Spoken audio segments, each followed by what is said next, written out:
ನಿನ್ನೆ ಮತ್ತು ಇವತ್ತು 2 ದಿನಗಳ ಕಾಲ ಭಾರತದ ಸಂವಿಧಾನ ಮತ್ತು ಐಕ್ಯತಾ ಸಮಾವೇಶ ಏರ್ಪಾಡು ಮಾಡಿ ಸಮಾಜ ಕಲ್ಯಾಣ ಸಚಿವರಾದಂಥ ಡಾಕ್ಟರ್ ಎಚ್.ಸಿ. ಮಹದೇವಪ್ಪನವರು ಸಮಾಜ ಕಲ್ಯಾಣ ಇಲಾಖೆಯ ವತಿಯಿಂದ ಈ ಐತಿಹಾಸಿಕವಾದಂಥ ಕಾರ್ಯಕ್ರಮವನ್ನು ಏರ್ಪಾಡು ಮಾಡಿದ್ದಾರೆ. ನಾನು ಈ ಐತಿಹಾಸಿಕ ಕಾರ್ಯಕ್ರಮದಲ್ಲಿ ಭಾಗವಹಿಸಿರ್ತಕ್ಕಂಥ ಎಲ್ಲ ರಾಷ್ಟ್ರೀಯ ನಾಯಕರಿಗೆ ಕರ್ನಾಟಕದ ಜನತೆಯ ಪರವಾಗಿ ಕರ್ನಾಟಕ ಸರ್ಕಾರದ ಪರವಾಗಿ ಧನ್ಯವಾದಗಳನ್ನು ಈ ಸಂದರ್ಭದಲ್ಲಿ ಹೇಳಲಿಕ್ಕೆ ಬಯಸ್ತಾ ಇದ್ದೇನೆ.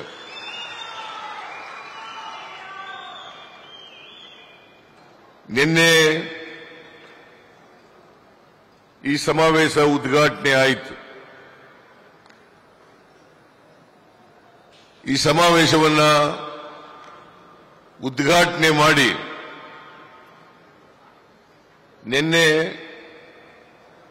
ಈ ಸಮಾವೇಶವನ್ನು ಉದ್ದೇಶಿಸಿ ನಾನು ಭಾಷಣವನ್ನು ಮಾಡಿದ್ದೇನೆ. ಆದ್ದರಿಂದ ಹೆಚ್ಚು ಮಾತಾಡಲಿಕ್ಕೆ ಹೋಗಲ್ಲ. ನಾನು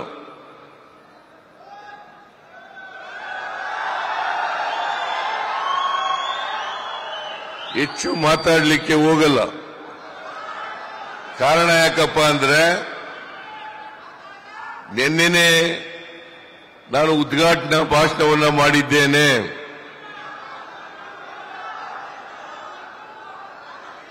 ಸಂವಿಧಾನ ಜಾರಿಯಾಗಿ 75ನೇ ವರ್ಷ ನಡೀತಾ ಇದೆ. ಈ ವರ್ಷ ಇಡೀ ರಾಜ್ಯದಲ್ಲಿ ಕರ್ನಾಟಕ ಸರ್ಕಾರ ಸಂವಿಧಾನ ಜಾರಿಗೆ ಬಂದಂತ ಅಮೃತ ವರ್ಷವನ್ನ ಆಚರಣೆ ಮಾಡ್ತಾ ಇದ್ದೀವಿ. 1950ನೇ ಇಸ್ವಿ ಜನವರಿ 24ನೇ ತಾರೀಕು ಸಂವಿಧಾನ ಜಾರಿಗೆ ಬಂದಂತ ದಿನ. ನಾವು 1924ನೇ ಇಸ್ವಿ ಜನವರಿ 24ನೇ ತಾರೀಕು ಅವತ್ತು ಸಂವಿಧಾನ ಜಾರಿಯಾದಂಥ ದಿನವನ್ನ ಆಚರಣೆ ಮಾಡತಕ್ಕಂಥ ಸಂದರ್ಭದಲ್ಲಿ ಕರ್ನಾಟಕದಲ್ಲಿ ಒಂದು ಐತಿಹಾಸಿಕವಾದಂಥ ತೀರ್ಮಾನವನ್ನು ಮಾಡಿ ಕರ್ನಾಟಕ ರಾಜ್ಯದ 30 ಜಿಲ್ಲೆಗಳಲ್ಲಿ ಸುಮಾರು 6,000ಕ್ಕೂ ಹೆಚ್ಚು ಪಂಚಾಯಿತಿಗಳಲ್ಲಿ ಸಂವಿಧಾನ ಜಾಥಾವನ್ನ ಏರ್ಪಾಡು ಮಾಡಿದ್ದು.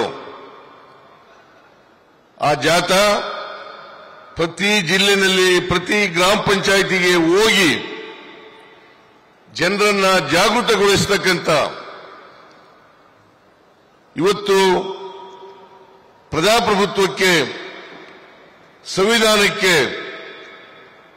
ನರೇಂದ್ರ ಮೋದಿಯವರ ಸರ್ಕಾರದಿಂದ ಏನು ಆತಂಕ ಬಂದಿದೆ, ಈ ಆತಂಕವನ್ನ ಜನರಿಗೆ ತಿಳಿಸತಕ್ಕಂಥ ಪ್ರಯತ್ನವನ್ನ ನಾವು ಮಾಡಿದ್ದೇವೆ.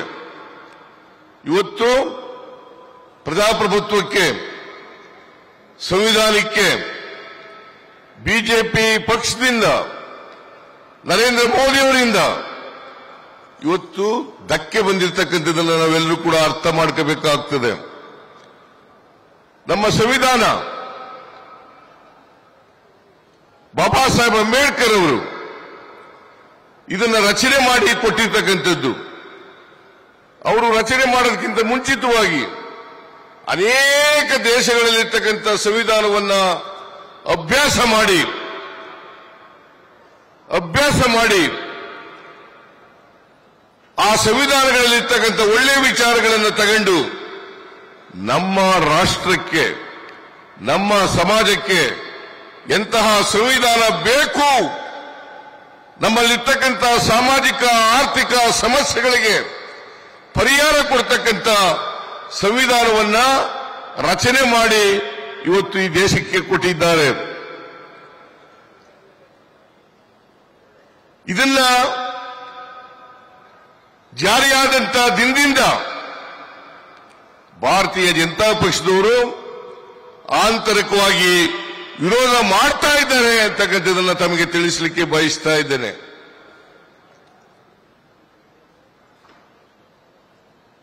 ಆರ್ಎಸ್ಎಸ್ನ ಗೋಲ್ವಾಲ್ಕರ್ ಅವರು ಇದು ಅನೇಕ ದೇಶಗಳ ಸಂವಿಧಾನವನ್ನ ನೋಡ್ಕೊಂಡು ಮಾಡಿರ್ತಕ್ಕಂಥ ಒಂದು ಗೊಂದಲದ ಗೂಡು ಅಂತಕ್ಕಂಥ ರೀತಿಯಲ್ಲಿ ಮಾತನಾಡಿದ್ದಾರೆ. ಈ ಭಾರತೀಯ ಜನತಾ ಪಕ್ಷ ಅಥವಾ ಅದರ ಆರ್ಎಸ್ಎಸ್ ಅವರು ಯಾರೂ ಕೂಡ ಸಂವಿಧಾನವನ್ನ ಗೌರವಿಸ್ತಕ್ಕಂಥದ್ದಾಗಲಿ ಸಂವಿಧಾನದಲ್ಲಿರ್ತಕ್ಕಂಥ ದೈವೋದ್ದೇಶಗಳನ್ನ ಅವರು ಗೌರವಿಸ್ತಕ್ಕಂಥದ್ದಾಗಲಿ ಇಲ್ಲ ಅಂತಕ್ಕಂಥದ್ದನ್ನ ನಾವು ಅವರು ಅಧಿಕಾರದಲ್ಲಿರ್ತಕ್ಕಂಥ ಸಂದರ್ಭದಲ್ಲಿ ನಾವು ನೋಡಿದ್ದೇವೆ. ಈ ದೇಶಕ್ಕೆ ಸ್ವಾತಂತ್ರ್ಯ ಬಂದ ಮೇಲೆ ಅವರು ಯಾವ ರೀತಿ ನಡ್ಕೊಂಡಿದ್ದಾರೆ ಅಂತಕ್ಕಂಥದ್ದು ಕೂಡ ನಾವು ಅರ್ಥ ಮಾಡ್ಕೋಬೇಕಾಗ್ತದೆ. ಸಾಮಾಜಿಕ ನ್ಯಾಯ, ಬಡವರು, ದಲಿತರು, ಹಿಂದುಳಿದವರು, ಅಲ್ಪಸಂಖ್ಯಾತರು, ಕಾರ್ಮಿಕರು, ಮಹಿಳೆಯರು ಇವರಿಗೆ ವಿರುದ್ಧವಾಗಿರ್ತಕ್ಕಂಥ ಯಾವುದಾದರೂ ಪಕ್ಷ ಇದ್ರೆ ಅದು ಭಾರತೀಯ ಜನತಾ ಪಕ್ಷ ಅಂತಕ್ಕಂಥದ್ದನ್ನ ಎಲ್ಲರೂ ಕೂಡ ಅರ್ಥ ಮಾಡ್ಕೋಬೇಕಾಗ್ತದೆ. ಕನ್ನಡಿಗರ ಮೆಚ್ಚಿನ ನಿಮ್ಮ ನ್ಯೂಸ್ 18 ಕನ್ನಡ ಈಗ ವಾಟ್ಸ್ಆಪ್ನಲ್ಲಿಯೂ ಲಭ್ಯ. ಕರ್ನಾಟಕ ಮತ್ತು ದೇಶ ವಿದೇಶದ 360 ಡಿಗ್ರಿ ಸುದ್ದಿ ವಿವರವನ್ನ ನೀವು ನಿಮ್ಮ ಕೈ ಬೆರಳುಗಳಲ್ಲಿಯೇ ಪಡೆಯೋದಿಕ್ಕೆ ಈ QR ಕೋಡ್ ಅನ್ನು ಸ್ಕ್ಯಾನ್ ಮಾಡಿ. ನಮ್ಮ ಚಾನೆಲ್ ಅನ್ನು ಫಾಲೋ ಮಾಡಿ, ನೋಟಿಫಿಕೇಶನ್ ಆನ್ ಮಾಡಿ.